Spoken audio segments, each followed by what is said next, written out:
Fala, gente, beleza? Eu sou o professor Ítalo Rio Tinto e neste vídeo nós vamos dar continuidade ao estudo da filosofia kantiana, né?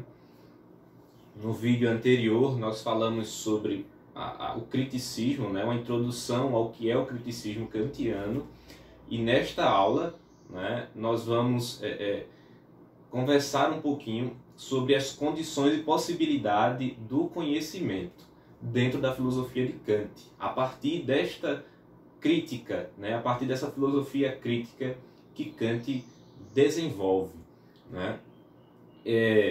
Para a gente começar essa conversa, a gente precisa ter em mente as questões relacionadas ao racionalismo e ao empirismo, não é?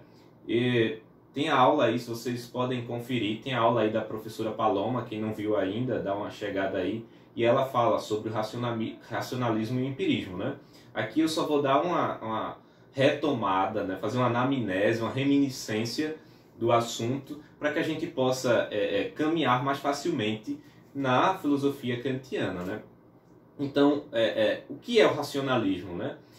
Racionalismo é aquela filosofia que rejeita qualquer interferência empírica, né, como geradora de conhecimento, não é? Como afirmou Descartes, né, um dos principais nomes entre os racionalistas, não é? Os sentidos nos enganam, né? Ou seja, a única fonte verdadeira de conhecimento é a razão, não é? Essa ideia racional, né, essa ideia racionalista, ela pressupõe um inatismo, né? Isto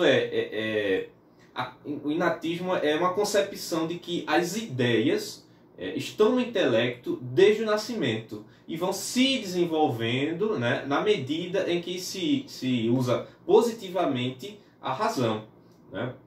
E nesse sentido, todo conhecimento humano é fruto da racionalidade pura, né, e do intelecto. Então, para os racionalistas, todo conhecimento humano é fruto da racionalidade pura, né? Puramente racional, né? É desenvolvido no intelecto humano, né? Já os empiristas não, né? O empirismo, ele afirma que todo conhecimento humano é fruto da experiência, né?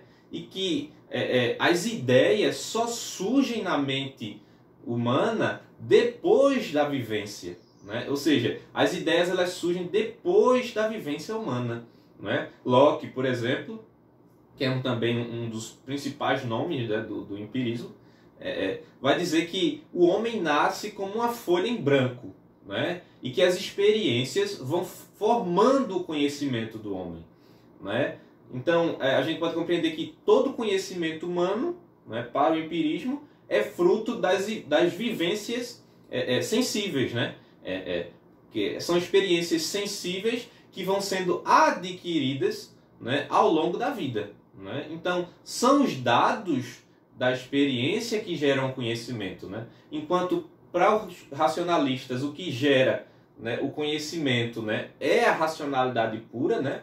O conhecimento é desenvolvido no intelecto, né? Para os empiristas não. Não, para os empiristas o conhecimento é fruto das experiências, né? São as experiências que geram o conhecimento humano. Isso é muito importante para a gente entender um pouquinho o pensamento de Kant. A gente vai perceber onde é que isso se enquadra bem. Só que antes, a gente precisa ter bem em mente dois conceitos que são extremamente importantes, não é? Tanto para a nossa vida daqui para frente, né, como para entender a filosofia kantiana, que é o termo a priori e a posteriori, né? Assim, cotidianamente a gente costuma ouvir essas palavras associado sempre a priori aquilo que a gente fez antes, aquilo que aconteceu antes, né? A priori eu pensei em fazer isso, e a posteriori a gente associa sempre aquilo que a gente vai fazer depois, que é a consequência do que vem depois, né? A priori eu pensei em fazer isso, né? A priori eu fiz administração, né? Só que aí depois foi se desenvolvendo e eu fiz filosofia. Aí a posteriori eu penso em fazer um mestrado, um doutorado, lecionar, né? Então veja, a gente usa muito essa associação de a priori com o que veio antes e a posteriori com uma consequência ou como que virá depois, né? Não é o mais correto, não é o significado mais correto desse termo, né? Porque a gente limita, se a gente usa assim, a gente limita muito o real significado de a priori e a posteriori, não é? Porque o que é a priori, propriamente falando, né? A priori é tudo aquilo que é anterior à experiência e que independe dela, né? Ou seja, tudo aquilo que é puro. Então, a priori, perdão, é tudo aquilo que é puro, não é? É tudo aquilo que está antes da experiência.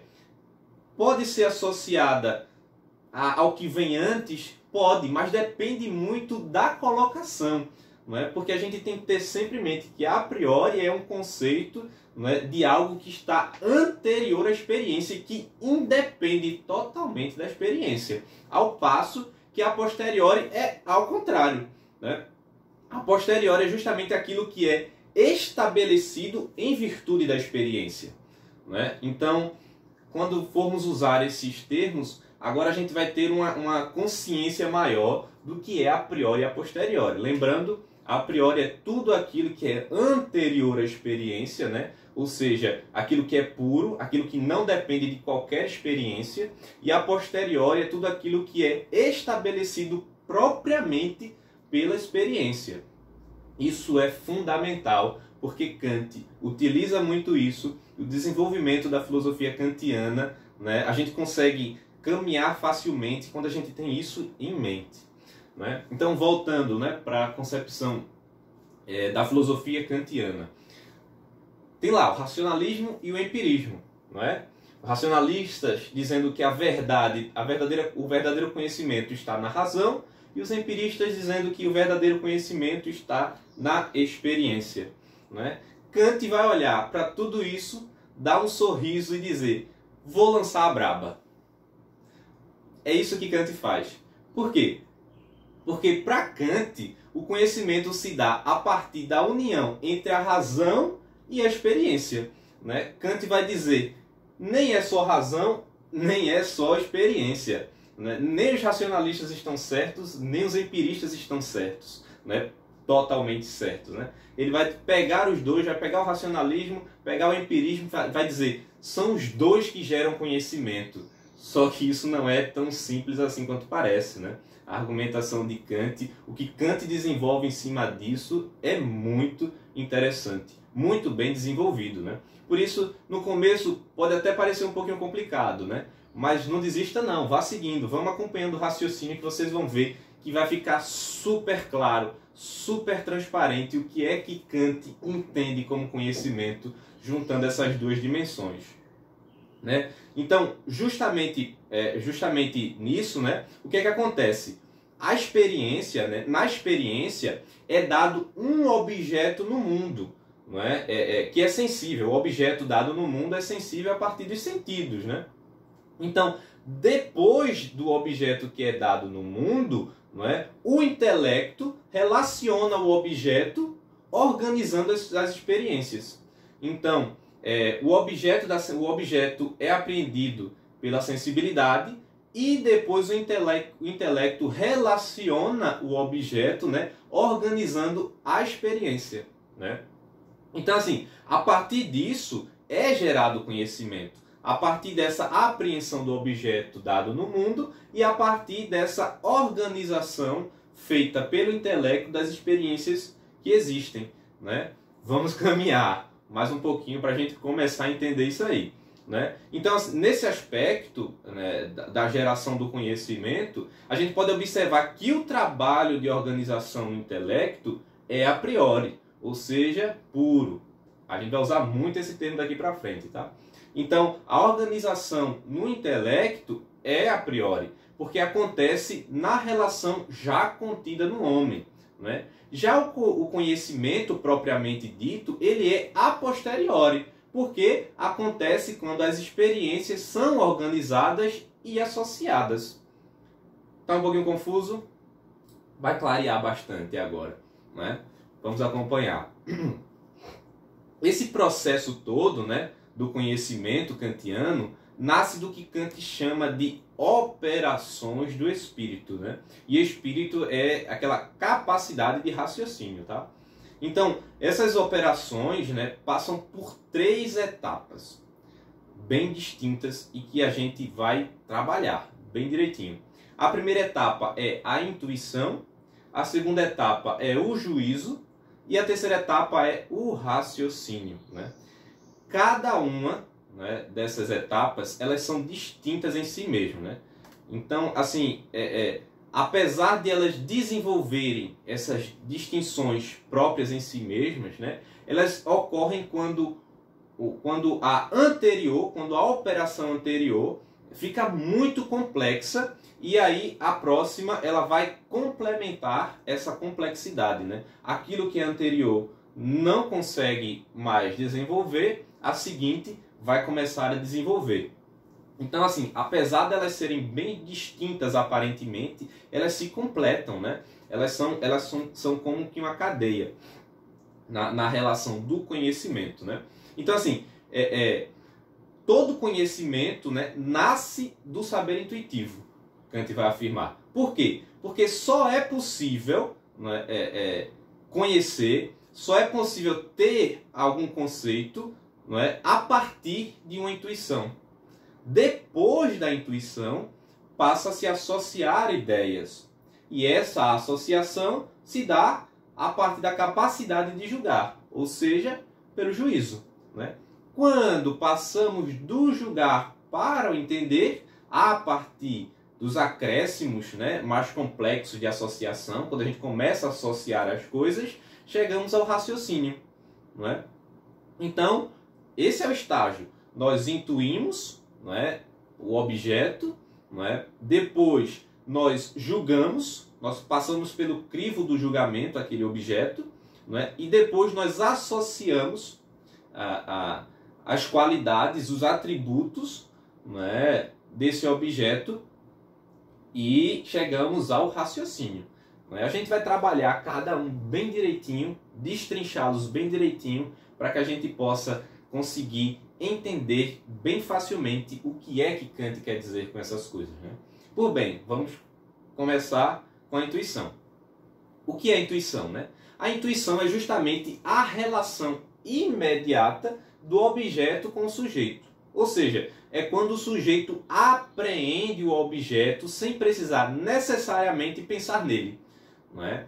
Quando eu olho para o objeto, não é? O objeto está diante da minha sensibilidade, eu olho para o objeto e eu necessariamente nem preciso pensar nele, eu apreendo o objeto, não é? Isto é intuição, não é? Em outras palavras, a intuição é uma apreensão sem qualquer necessidade de mediação empírica. Então, a intuição não necessita de experiência, né? Não necessita de empirismo, né? Basicamente, a intuição é uma estrutura mental existente anteriormente da experiência do objeto. Por isso, a intuição é a priori, porque já nascemos com ela, né? Se ela é anterior à experimentação, o que é que ela é? Ela é a priori, né? Então, a intuição é o modo pelo qual nós enxergamos a realidade dos objetos, né? É a dimensão da sensibilidade que ajuda a construir a realidade. Então, a intuição é justamente essa dimensão que nós temos de enxergar a realidade, sem pensar nela necessariamente, né? É muito importante outra consideração sobre a filosofia kantiana, né? A sensibilidade, né? Sensibilidade é o modo como somos afetados pelos objetos, tá? A gente vai trabalhar mais um pouquinho, mas como já toquei nesse assunto, não é? A sensibilidade é justamente essa afetação, não é, que nós sofremos, né, pelos objetos, né? Então, a intuição se dá por meio de 2 formas puras, o espaço e o tempo, né? Espaço e tempo estão contidos na sensibilidade porque tudo que abstraímos passa por essas dimensões, né? Então, espaço e tempo são para Kant formas puras, né? Ou seja, elas são a priori, né? O espaço é a priori porque não deriva da experiência, mas gera experiência. Porque a experiência é um fenômeno espacial, né? Nesse sentido, está contido no espaço. Então, se a experiência é um fenômeno, e o fenômeno é espacial, logo, toda experiência está contida no espaço, né? Então, assim, é possível pensar o espaço sem os objetos, mas não é possível existir objetos sem espaço. Então, assim, a gente pode pensar algo vazio, uma dimensão totalmente vazia, sem nada nessa dimensão. Mas lá vai estar presente o espaço, porque a própria dimensão é o espaço. Mas a gente não consegue pensar um objeto fora do espaço, né? A gente pode suspender tudo, né? E botar até o objeto que a gente vai pensar suspenso, mas ele está suspenso em algo, ele está suspenso no espaço. Então, o espaço é puro, é a priori. Então, a gente só pensa um objeto, né, mediante e inseparavelmente pensando no espaço, né? Por outro lado, né, pensar no espaço não implica pensar em qualquer objeto, né? É justamente por causa disso, porque a gente, quando pensa o objeto, a gente consegue direcionar o pensamento automaticamente para o espaço, é inseparável, né? Ainda que a gente não pense, né, no espaço, mas quando a gente pensa o objeto, inseparavelmente a gente pensa no espaço, não é? Mas ao contrário não, a gente pode simplesmente pensar o espaço sem qualquer tipo de objeto, né? Já o tempo é a priori porque toda percepção sensível, né, é uma existência e toda existência implica acontecer. Lembrando que aqui a gente, quando fala em percepção sensível, né, a gente está falando também um fenômeno, que está lá na aula sobre a metafísica kantiana, né? Para Kant, nós só conhecemos o fenômeno, não é? E não a coisa em si. E o fenômeno é objeto da existência, porque ele é dado na sensibilidade. Então, toda percepção sensível é uma existência, não é? Para Kant, na concepção kantiana, né? Então, se é uma existência, não é? Toda existência implica em acontecer, né? Se algo acontece, né, acontece alguém. E se acontece, está no tempo. Porque todo acontecer é um advir, não é? É um chegar a ser o que não era ainda, né? Então, tratar do acontecer é justamente refletir sobre o que dentro do tempo, né, virá a ser, né? Todo acontecimento, né, se dá na hora, né? Mas dando-se na hora, sucedeu algo que aconteceu antes e que irá acontecer depois, né? Então, assim, implica tempo, né? Então, também usando o mesmo método, né, do espaço, né, a gente não consegue pensar qualquer objeto, qualquer coisa fora do tempo. Mas a gente consegue pensar o tempo fora de qualquer dimensão, de qualquer atribuição física, né? É possível pensar o tempo sem qualquer acontecimento, né? Mas a gente não consegue pensar nenhum acontecimento fora do tempo. Tudo que acontece, acontece no tempo.